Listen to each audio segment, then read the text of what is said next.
Değerli konuklar, şimdi konuşmalarını yapmak üzere restorasyonu tamamlanan Mısır Çarşısı açılış törenine katılmalarıyla onurlandıran Cumhurbaşkanımız Sayın Recep Tayyip Erdoğan'ın kürsüyü teşriflerini arz ediyorum. Buyurun Sayın Cumhurbaşkanım.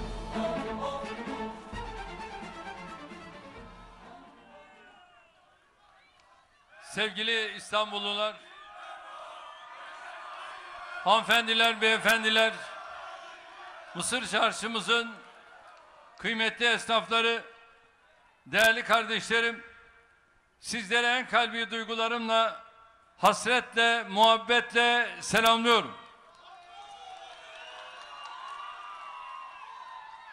Mısır Çarşımızın restorasyonunun ülkemize, şehrimize, esnaflarımıza hayırlı olmasını diliyorum.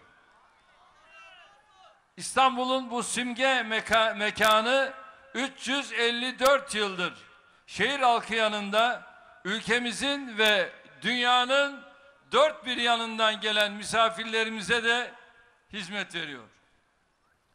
Çarşımız yapılan restorasyonla aslına uygun şekilde ve daha yüksek standartlarla hizmet verir hale getirilmiştir.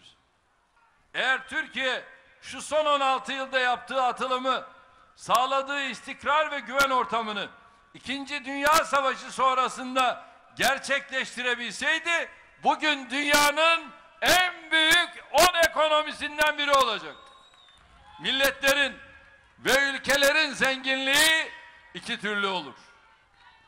Birincisi, çok para getiren, tabii zenginlikleriniz, buna karşılık az nüfusunuz vardır. Kişi başına gelir itibariyle en önlere geçersiniz. Bu tür ülkeler evet zenginleşmişlerdir ama hiçbir zaman gerçek anlamda huzurlu ve gelişmiş olamamışlardır. İkinci yöntem ise İkinci Dünya Savaşı sonrası, üstelik de savaşın yıkımını yaşamış olmanıza rağmen çok hızlı bir şekilde toparlanıp yüksek teknolojiye dayalı üretimle dünya devi haline gelirsiniz. Türkiye iyi niyetli bir takım girişimlere, küçük de olsa atılan bir takım adımlara rağmen bu grupta yer alma fırsatını darbeler, cuntalar, muhtıralar, terör olayları, siyasi çekişmeler ve toplumsal kavgalarla kaybetmiştir. Kardeşlerim, biz ülkemiz işte bu duruma bir daha düşmesin dedik ve çözümü yönetim sistemini değiştirmekte bulduk. İnsanlar gelip geçici, sistemler kalıcıdır. Türkiye Cumhurbaşkanlığı yönetim sistemiyle çok partili siyasi hayata geçtiğimiz dönemden beri yaşadığı krizlerin üstesinden gelebileceği bir imkan elde etmiştir. Biz kendimiz için değil, ülkemizin ve milletimizin geleceği için, en çok da gençlerimiz için bu yönetim sistemi değişikliğini yaptık. Bu işin temelinde 2007 Cumhurbaşkanlığı seçiminde yaşanan kriz yatıyor. Türkiye'yi pençesinden inim inim tutarak inleten vesayet güçleri ve onlarla birlikte hareket eden partiler 2007 yılında gerekli çoğunluğa sahip olmamıza rağmen bize Cumhurbaşkanı seçtirmek istemediler. Biz de çözümü milletimize gitmekte bulduk. Bu arada erken seçim kararıyla birlikte Cumhurbaşkanının doğrudan halk tarafından seçilmesi yolunu açarak belki o zaman çoğu kimsenin farkında olmadığı kritik bir adım attık. 2014 yılında milletimin oylarıyla Cumhurbaşkanı seçildiğimde meşruiyetimin kaynağı sebebiyle farklı bir Cumhurbaşkanı olacağımı peşinen ifade etmiştim. İlk günden itibaren anayasanın verdiği tüm yetkileri sonuna kadar kullanarak hükümetle de uyumlu bir şekilde ülkemin ve milletimin her türlü meselesinin çözümünde en önde yer aldım. Terör örgütüyle mücadele eden güvenlik güçlerimizin daima yanında yer aldım. Tarihimizin en alçak ve kanlı darbe girişimi olan 15 Temmuz'da milletimle birlikte darbelerin karşısına dikilmekte bir an bile tereddüt görmedim. Hamdolsun FETÖ ihanet çetesinin bu hain girişimini kısa bir sürede bertaraf ettik ve ülkemizi uçurumun kenarından çevirdik. Milletimizin 15 Temmuz'da ortaya koyduğu 7 Ağustos Yenikapı mitinginde teyit ettiği o birlik ve beraberlik ruhu biz siyasetçilere önemli bir sorumluluk yükledi.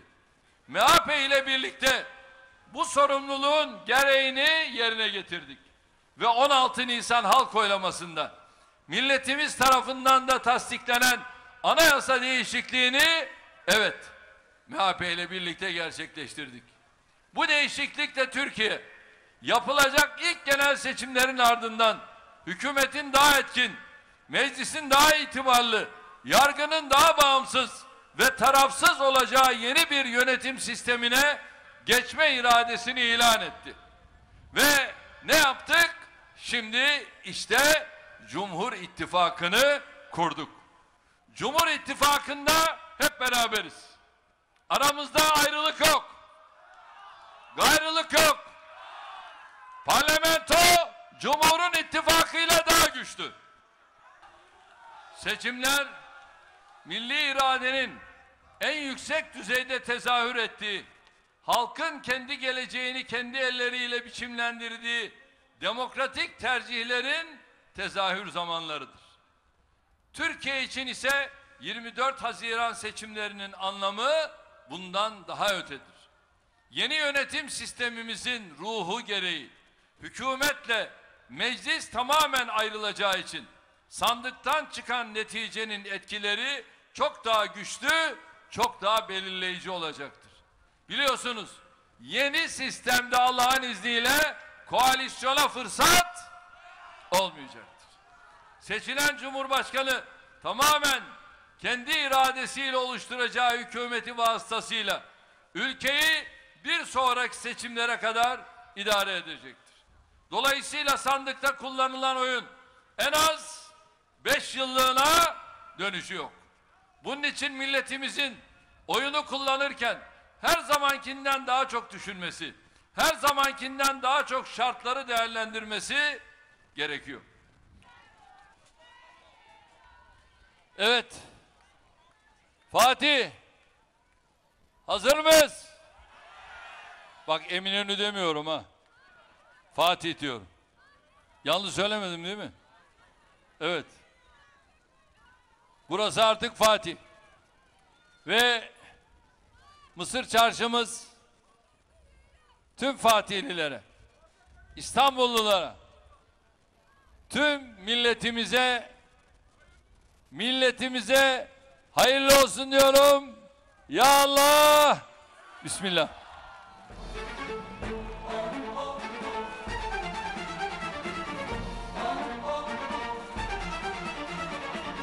Saygıdeğer hemşehrilerimiz,